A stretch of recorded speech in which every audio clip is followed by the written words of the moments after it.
এই এই জায়গাটা হলো বাসি হচ্ছিল, তারপর এক ছেলে দেয় দৌড়িও চেঁচা চেঁচাতে আসতেছে।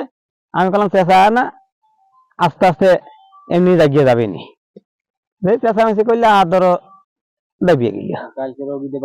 আর কালকে হ্যাঁ হ্যাঁ প্রতিদিনই দেখা যাচ্ছে। নদীতে দেখা মিলছে কুমিরের প্রায় 1.5 মাস ধরে, কখনো সকালে, কখনো দুপুরে, আবার কখনো সন্ধ্যায় নদীতে ভেসে বেড়াচ্ছে কুমিরগুলো। একটি দুটি নয়, বরং বড় বড় মিলিয়ে একাধিক কুমিরের দখলে ঝিনাইদহের শৈলকুলা উপজেলার হাকিমপুর ইউনিয়নের খুলুমবাড়িয়া ও রাজবাড়ী জেলার পাংশা উপজেলার কসবাইল ইউনিয়নের কেওগ্রাম এলাকার ঘাট।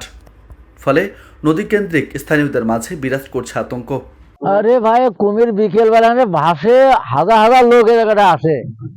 একটুখানি পরে ভাসবেন, আপনার চোখে দেখবেন না, খালি আমরা এলাকা বহুত লোক এনে আসে এই জায়গাটা। 3টে কুমির জায়গাতে, একটা খুব বড়, একটা মনে হয় অনেকেই বলতেছে এবং 10 হাত 11 হাত 12 হাত এরকম বড়টা, আর ছোট এরকম মাঝার দুটো ছোট আছে, আর এটা খুব বেশি বড়।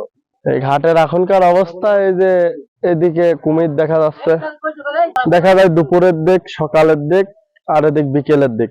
হ্যাঁ আমি নিজেও দেখছি। হ্যাঁ লোকজন বাইরে থেকে অনেক লোকজন আসছে এখানে, প্রায় দেখা যায় কুমির ভাসছে। আমি গতকাল 1:30টার সময় আসছিলাম, এসে ওই শ্মশান ঘাট ওই জায়গায় দেখি যে আপনার ভাসছে, ভাসে আপনার মিনিট 3 থাকে আর কি। তারপরে স্থানীয় লোকজন যখন চিল্লাফাল্লা করে তখন আবার ডুবে যায়।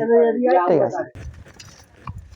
এদিকে কুমির দেখতে গড়াই নদীর পাড়ে প্রতিদিন সকাল সন্ধ্যা ভিড় করছে শত শত মানুষ। এক পলক কুমির দেখতে ঘন্টার পর ঘন্টা অপেক্ষা করছেন কেউ কেউ। সবার চোখে মুখে একটাই আতঙ্ক, এই বুঝি ভেসে উঠল কুমির। প্রায় কয়েকদিন আগে থেকেই জানতে পারছি যে এই ভাতশালার লক্ষ্মীপুরে গ্রামের ঘাটে এলো কুমির দেখা যাচ্ছে। তা আমি আমার ছেলে কুমির দেখার জন্য খুবই আগ্রহ প্রকাশ করতেছি, আমি আমার ছেলে নিয়ে আসছি। তা আমি আসি অনেক আগে দেখলাম, বসে এসেছি, দেখতেছি একটা কুমির মাথা ভাসায় দিচ্ছে। দিয়ে আমরা দেখতেছিলাম ওই উপর থেকে একটা নৌকা এসে ডিস্টার্ব করার পরে আর কি কুমিরটা ডুবে গেল। আমরা এখানে ওই মাত্রই ভাসছে আর কি কুমির। আমরা কুমিরের মাথা দেখছি, বড় কুমির। আজ 10-12 দিন ঘুরে কুমির দেওয়ার জন্য বলেছেন, একদম তো দেখতে পাই না। আজকে যে অল্প একটু আগে দেখলাম এই যে এই জায়গা ওই উঠলো আর ডুবে গেল। কুমিরটা আজ গল্প হচ্ছে, আজ মাসখানেক।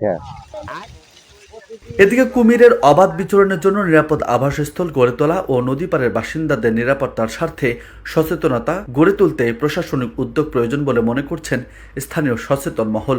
আমাদের ধরেন যে কুমিরটা যদি এই জায়গাতে যদি কেউ যদি নিয়ে যেতে পারে আমাদের ভালো, বুঝতে পারছেন। আমাদের এই ঘাটে ধরেন যে সবসময় গোসল মোসল করতে হয়, আমাদের ছেলেপিলে গোসল করে। আর ঠিক আছে, আমাদের ছোট ছোট ছেলেপিলে আসতে চান করবে, তা যদি না করতে পারে তাহলে তো কিরকম হয়ে গেলে।